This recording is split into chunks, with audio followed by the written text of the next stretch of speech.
Hello there everyone, and welcome back to Sonic Rush for the DS. It's been a bit of some time or so, hasn't it?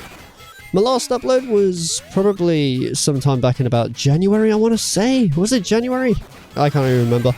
Yeah, there's been a lot of stuff that's happened. Life sometimes just gets in the way, but I'm back now. And yeah, I'm ready to just play some more of Sonic Rush, or at least talk over the top of it anyway, because I've still got the footage of this. Like, that's at least one good thing, that the footage of this was kept. Except I had a bit of a problem also when it came to using it, so I had to re-encode the whole bloody thing. The entire, like, raw gameplay footage, also of Sonic's. It just wouldn't be compatible with, like, the newest version of DaVinci Resolve. So I needed to re-render the whole bloody thing in order to get it to recognize it. But, you get there in the end, don't you? I mean, I suppose I could have easily have just played through the game again, but I didn't want to do that. I was quite happy, you know, with my run or so for Sonic, which I did probably back in, like, about December or so, I want to say. But yeah. Anyway. Yeah, we're here to get in the 4th Chaos Emerald or so in this special stage. I have found that in my own time, just out of curiosity, I've been using a bit of emulation also for the DS. Yeah, doing the special stages also of Sonic Rush on an emulator is not the same. It really isn't, because you need that precision also of the stylus in order to get Sonic to behave. Not only that, right, but there's also, you know, when I hit those springs, there's like these numbers. Yeah, it's easier on the touchscreen because you can just immediately press on it. I suppose it would be the same also if you're emulating it on like a tablet or something, because then you've got the touchscreen as well, so that's fine. But I tell you, man, like with a mouse, it's more difficult because you have to then drag and click on it, and it's just like, oh, good lord. So I'm kind of thankful that I did do this also on the actual 3DS capture card. The entirety of Sonic's gameplay will be on the 3DS capture card, but I don't really have the best access to it at the minute. So it means that when it comes to Blaze's path also, I'll be using an emulator for that. Luckily, there's no like major touchscreen controls for Blaze's side, so that should be pretty cushy, but we'll have to see when we get to it, I suppose. Once again, I don't really need to do any of this. As you can see, I've got 320 bloody rings ages ago. So getting 384 is a little bit over the top, but whatever. I'd just like to see if I can get as much as I can. Plus also there's purple enemies I forgot to mention about earlier. They're okay. I get the point. It's basically you home and attack them in the sky so that then you can get some of the rings. Like there's like these 5 rings or so in the sky. That makes it easier to get.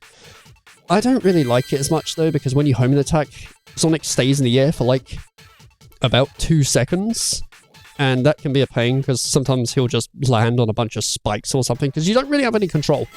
When he home and attacks, he's just forever, like, you know, he's just uncontrollable. Let's just say that. He has like no directional movement also, and that can be a pain.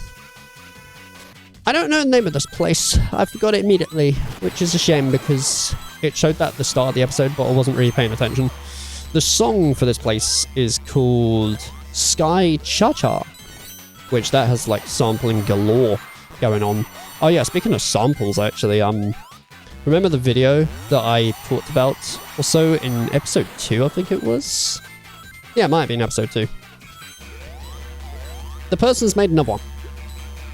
Like, there's a more updated one. I thought it was all the samples in that. No, it was just a couple, but this time the new video has, like, every single sample, so that's, like, even better. So if you're curious by how Hideki, like, created the Sonic Rush soundtrack, you can just see the whole deconstruction of it that way. So that's pretty nifty, isn't it, eh? I will say, though, it's quite fun for this LP to do this little experimentation of like hopping back and forth between the screens. It's not something new. It's definitely not something, you know, that I have invented. People have done this before also in the past, but I wanted to try at it, you know, and just try and create a smooth transition between the screens. Oh yeah, plus some of like the speed up music can be pretty catchy in places. Like it's just like a repetitive loop and stuff, but I don't know, it's just adds a different feel also to it. I also like how you just have like Blaze things in the background. And Sonic 2. I don't know why exactly Blaze is dotted all over the place, but I can't actually remember, to be honest. We'll just have to see when we get to it, I suppose.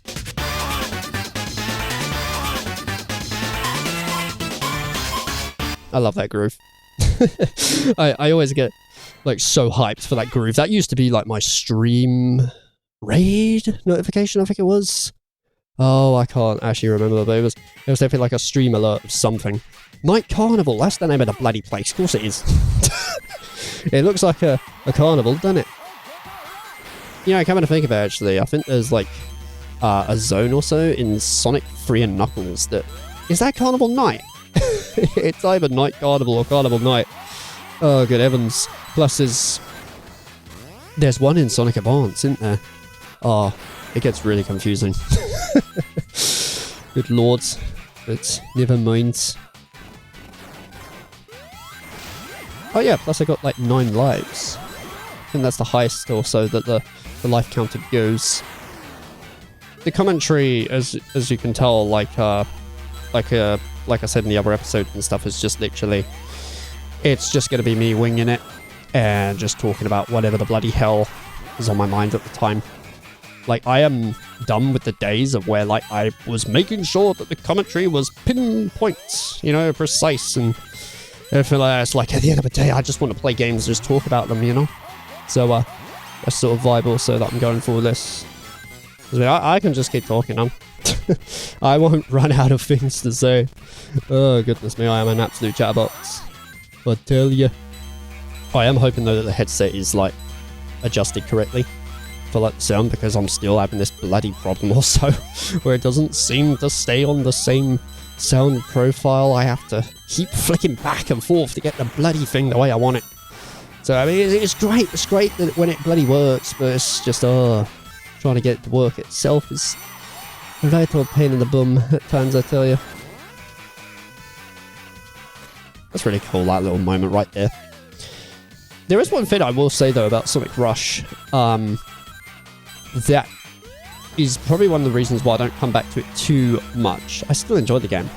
I still enjoy the vibes of it and such. It's really fun to play through, but the actual level design itself, I don't remember much of it, to be honest. You sort of just dash through stuff. Oh yeah, that also happened as well. At times, while playing through Sonic Rush, you might have moments where, even though you're going the right way, it's not quite the right way, so then you just fall off the edge, and you're just like, wow, the heck was I supposed to know that, you know? I kind of just done that, because I thought there was something down there, but no, there wasn't. And that bit was just unfortunate, just hitting the enemy or so. Oh, plus, I don't know what's going on with this bloody sound right here. Like, what the fuck? It's so flaming loud for those little laser things going by. Well, maybe not laser. I don't even know what to call it. It's just like some weird platform. Again, when you look at this footage, it looks like somehow I can just tell that the bat was, like, out of my way just by, like, instinct. No, that is not the case. It is, well, just the fact that I can just see it on the top screen, it's just as simple as that, really. I just find it kind of looks funny also, when you look at it for the footage. Good grief, though. This is a very pretty level. You know, coming to think of it, these spring things remind me also of, like, those ones from Sonic Advance 3, which that was also like a carnival level. Bloody hell. So much carnivalness also in Sonic the Hedgehog. Oh, yeah, that's one of those propellery, I still can't remember the name of the things, but the little swingy thingamajigs. The special stage. That's more one of the cooler ones to get into. I just kind of find it the most nearest one at the beginning, and then just try at it, you know? Because the thing that's kind of cool is that, well, they're just easy to find, you know? I don't need to worry about how many rings I have or anything like that. It's just, as long as I have a full boost gauge, it's fine. And it's even better if the boost gauge is maxed out, because, I mean, well, then I don't have to worry. It just keeps going, and then it runs out after some period of time.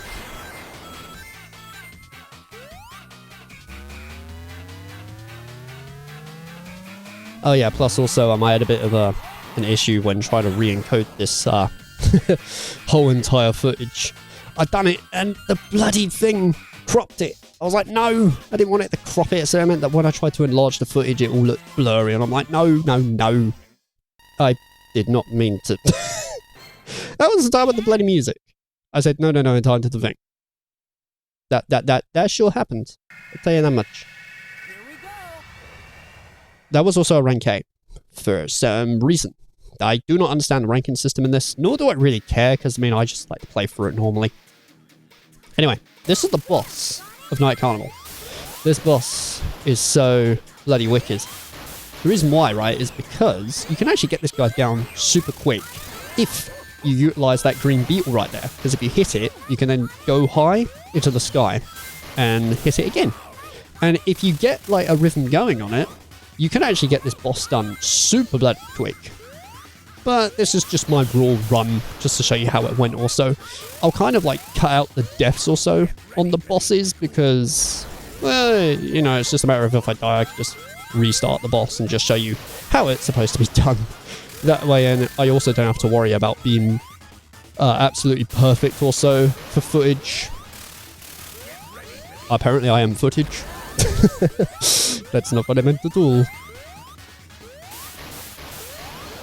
He does get a bit intense though as the health bar goes down because of like all the lightning bolts and stuff. Like as you can see, I'm trying to hit the bloody ball but I can't. Just like there. It's like, god damn it.